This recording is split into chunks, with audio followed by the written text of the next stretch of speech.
isokivamo amaraso yo mu mitsi Imanueli, ntiyatunganya abanyabyaha bagashiraho inenge, bagatsembwaho ibicumuro byose bikabacikaho.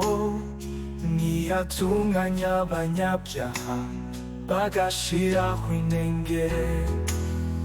Igisambo ku musaraba cyaraboswe cyarihanye, nanjye mbwiriza mwizigire noye kujya ncumura, ibyaha mbicikeho rwose noye kujya mugomera.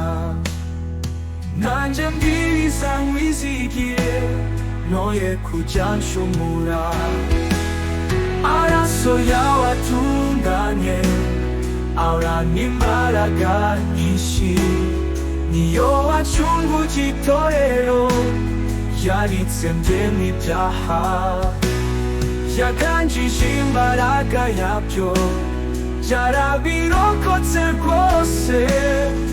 Niyo wacunguje itorero yaritsembye n'ibyaha.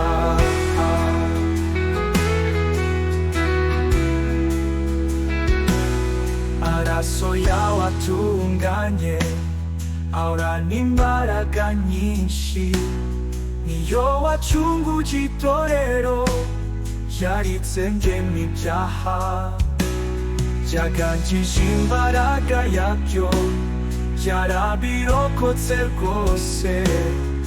Niyo wacunguje itorero yaritsembye n'ibyaha.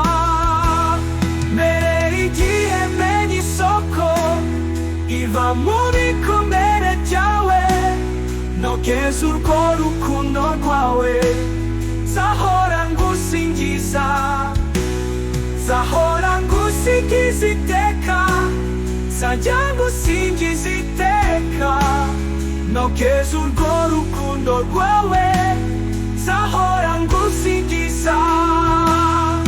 Mwami mpora ngucumuraho, makwizera imbabazi zawe, n'amaraso yawe atunganye makuramishwa nawe, makuramishwa nawe Yesu, manokuramishwa nawe, n'amaraso yawe atunganye makuramishwa nawe.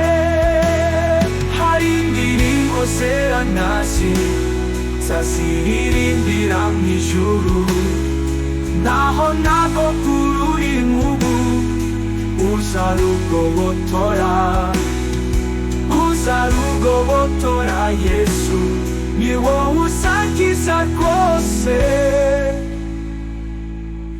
naho ntabwo kururi nk'ubu uzarugobotora.